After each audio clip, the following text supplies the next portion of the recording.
Amis curieux, bonjour.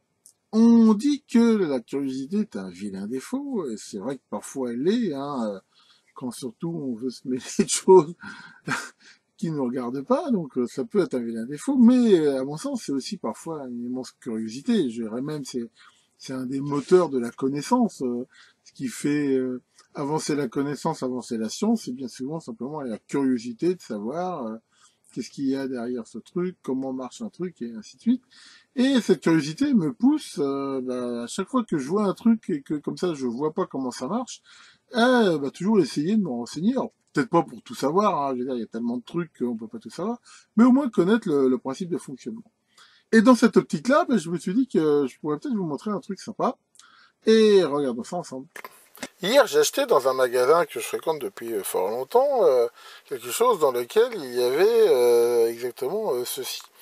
Et ça fait très longtemps qu'il y a ça dedans, et il y a déjà plusieurs années, je m'étais posé la question de savoir qu'est-ce que c'est que ce truc-là.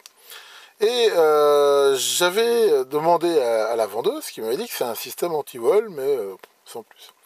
Et comme je viens de le dire, je suis extrêmement curieux, j'ai voulu essayer de voir un peu ce que c'était. Donc la première chose à faire, dans un cas comme ça, déjà, c'est d'observer. Donc si on regarde ça, c'est un truc en plastique donc, sur lequel il y a un code barre, voilà. Et on va essayer de faire une autopsie. Déjà, si on les tord un peu comme ça, voilà, on voit qu'il y a une partie ici qui est collée dessus, là. Qui est collée dessus, voilà. Et si on regarde à l'intérieur, on voit ici des lames métalliques. Donc si maintenant on poursuit l'autopsie comme ça, on s'aperçoit, si on poursuit un petit peu l'autopsie, qu'à l'intérieur, il y a plusieurs petites lamelles ici de métal. Voilà. Et généralement, alors moi souvent j'en ai vu 3, d'après ce que j'ai vu sur le net, et ça peut aller de 2 à 4. Et dans ces lamelles, on voit qu'il y en a 2 extrêmement fines, et une ici un petit peu plus épaisse. Voilà, ici. Alors si on mesure ici leur épaisseur, voilà, on voit que, si je mets bien le truc à 0, celle un peu épaisse, on voit qu'elle a une épaisseur comme de 3 centièmes, ce qui est vraiment très peu. Et les plus fines, là c'est 2 centièmes. Donc voilà, on voit que c'est vraiment pas épais du tout. Et voilà, on voit ça. Donc 2 lamelles fines et une un peu plus épaisse. Alors, ça donne pas vraiment plus d'indications, en fait, sur le fonctionnement. Et donc, j'ai cherché un petit peu et j'ai fini par trouver, finalement, enfin, sur la net, on trouve assez facilement comment ça marche. Alors, donc, ce système-là, c'est un système qui s'appelle magnéto-acoustique. Alors, c'est quoi le principe? C'est magnétique et acoustique. L'idée, c'est quoi? C'est que dans les portiques à la sortie des magasins, il y a un portique qui émet une onde sonore, enfin on va dire ultra sonore, à une fréquence assez élevée. Après, vraiment, la norme, c'est 58 kHz, donc c'est une fréquence qu'on n'entend pas, c'est un ultrason. Et ça fait vibrer ces petites lamelles, qui sont spécialement calculées pour avoir une fréquence de résonance, pour qu'elles vibrent à peu près à cette fréquence-là.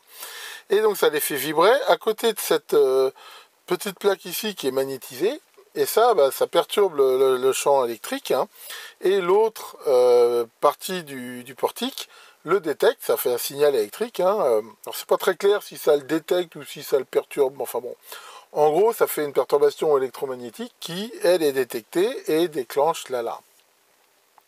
Alors voilà, on voit que c'est finalement un principe assez malin. Alors ensuite, qu'est-ce qui fait que le client honnête, qui lui a payé, quand il passe le portique, ça ne se déclenche pas?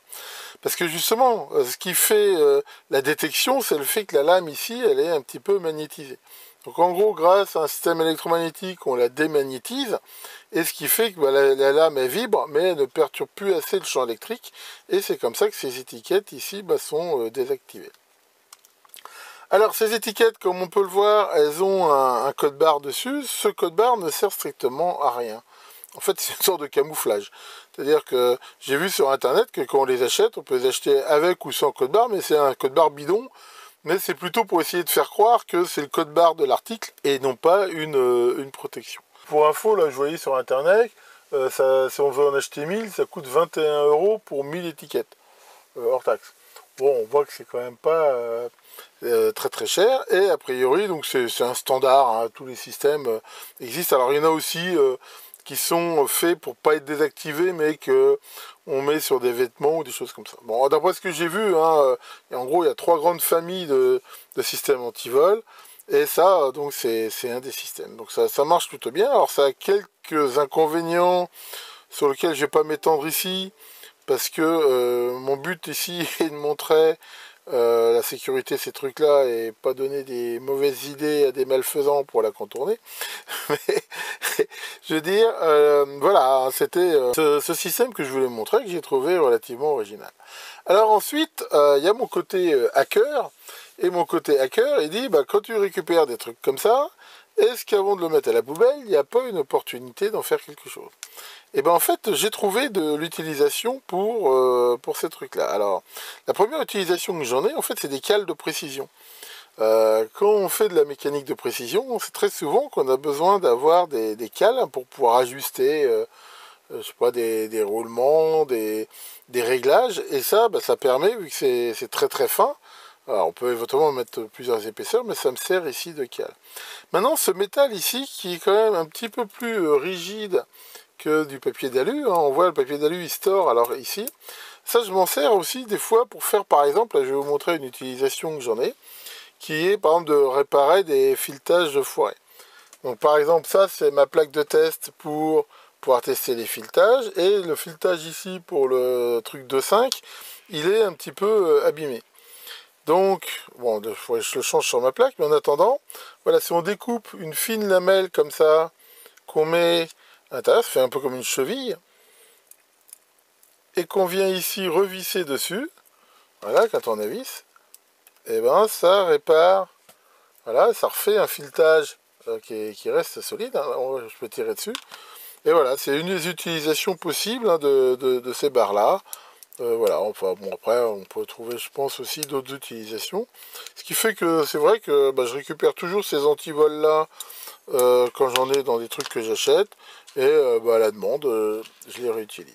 Voilà pour cette petite présentation de ce système qu'on voit aussi sous le nom de AM ou MA, enfin, à mon avis c'est magnéto-acoustique, mais ça doit être acoustique magnet ou un truc comme ça en anglais, donc on le trouve un peu sous différentes appellations. Tiens, Maurice. Alors, Maurice, est-ce que ça t'a plu, mon explication? Est-ce que tu as tout compris? Tu me dis que oui. Bon, alors, on va faire une interrogation pour voir si tu as bien compris. Qu'est-ce qu'il y a à l'intérieur de petits boîtiers en plastique blanc et qui se termine par I? Écoute, tu trouves pas? Bah, une plaque métallique, abruti.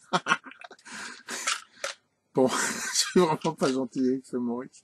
Mais, en parlant de ça, j'ai des bonnes nouvelles, hein. Je vous ai déjà parlé que je travaillais sur une grosse mise à jour de Maurice là pour l'année prochaine, et ça se précise, les premiers composants arrivent, donc ça devrait commencer à avancer. Donc voilà pour cette petite vidéo qui tombe un peu comme une perruque de Beatles dans la soupe, mais en ce moment là je suis un petit peu débordé, j'ai plein de trucs qui arrivent à droite à gauche, des imprévus, des bidules. Donc là c'est vrai que c'était une petite vidéo un petit peu improvisée, mais qui je pense vous intéressera. Là-dessus, je vous dis à la prochaine sur ma chaîne.